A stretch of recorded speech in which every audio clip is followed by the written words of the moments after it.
li ma ci intrigué mooy dama jàppoon ni man en fait man sama yaakaar boobu peut-être je me trompe ci li ma yaakaaroon man dama jàppoon ni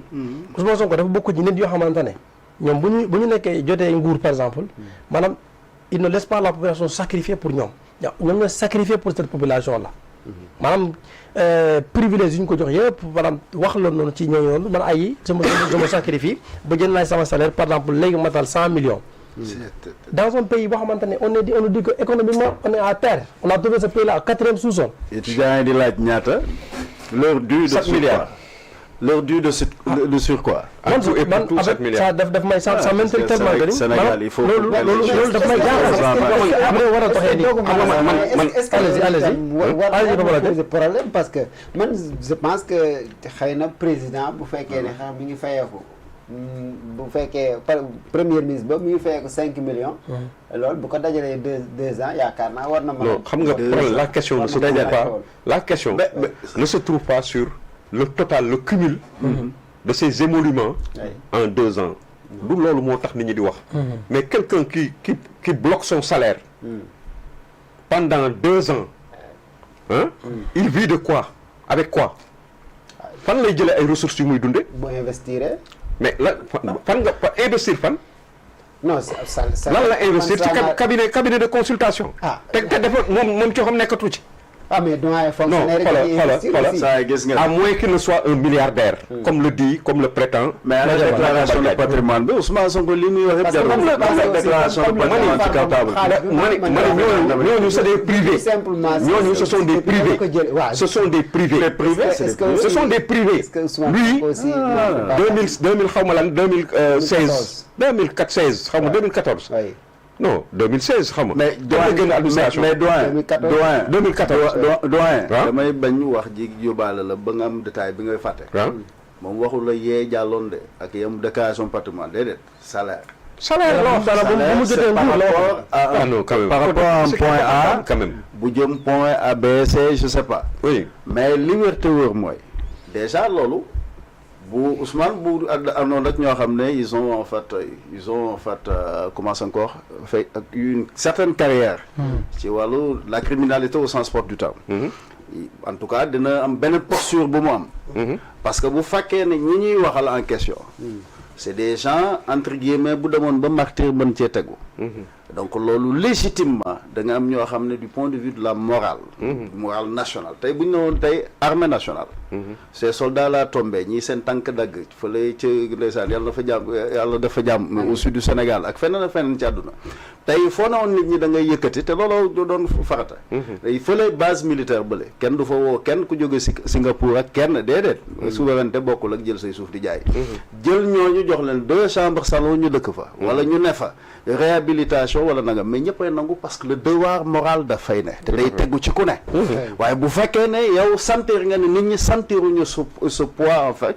il faut quand même de xoolaat mbir mi te xam ne dans la vie lu la ku mu neex tuumal la ku mu neex satal la waaye une chose moo la le seul tribunal qui vaille c'est le tribunal de la conscience de l'histoire amul et puis xam nga problème bi lan la su fekkoon sax da nga taxaw ak nit koo xam ni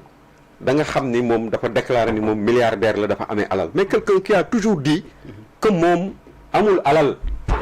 que moom amul xaalis que dafa am ay fins du mois yu difficile day toog du mën a fay courant am avant muy nekk au pouvoir c'est ce qu'il disait aux gens. C'est-à-dire comment les Sénégalais peuvent croire à ça. Donc s'il revient ici s'il revient ici pour nous dire que moom day jël xaalisam dajale ko 100 millions lay salaire ba mel na ko amee benn 10 francs yooyu sax joxe wala ay 5 mais vraiment il faut arrêter à moins que nag c'est une question que dama ci bëgg a doon oui à moins que qu'il nous avoue de manière claire nette et précise qu'il est milliardaire on comprend non on n'interdit pas à quelqu'un d'être milliardaire mais il faut avoir mais il faut comprendre le sens mais comprendre fi may wax comprendre le sens moi je ne parle pas may ma rek grand ma expliquer xoolal moi je ne parle pas de la somme effectivement bu cumuler ay wax naa la ko bu cumuler ay salaire mun na ko jox loolu loolu waxuma loolu mais dama la bëgg wax ni la non bien sûr ak coow la rek mais man xam nga mën a wax nit koo xam ni yow sa bopp da nga déclarer ni yow mii tu n'es pas Crésus 4e sous-sol tu n'es pas Crésus amoo alal bañ nga ko ba ni benn kër ba nga amoon da nga ko sax mujj jël jox ko sa ay doom ak sa ay soxna pour ñu bañ ko jël ci affaire Mame Mbaye Niang bi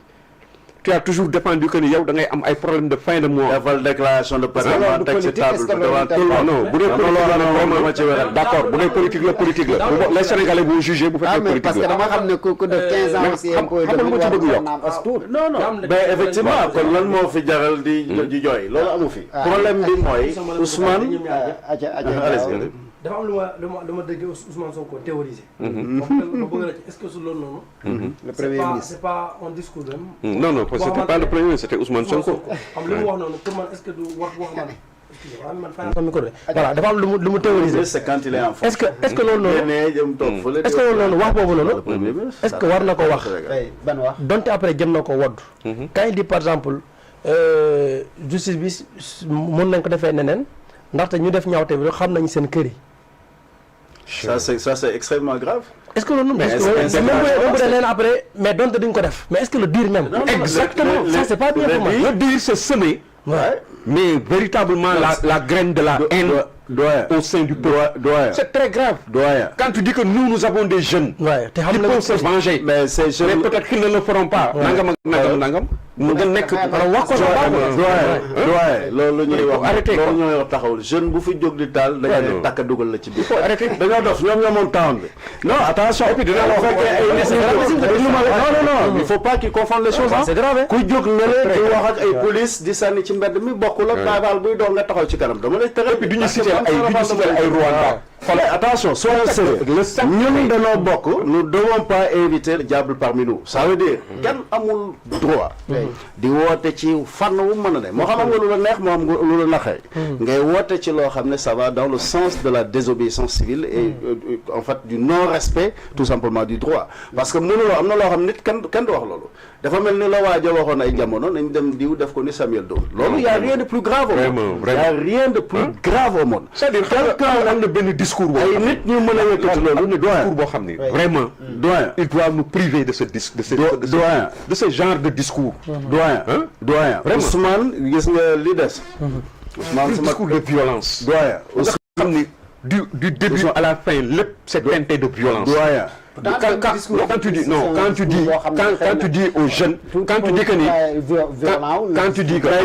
dis que non c'est un discours violent quand tu dis mais devant tous les Sénégalais tu dis que ni ñun am nañu ay ndaw yoo xam ni tey mën nañu fayu c'est comme boo doon taxaw ni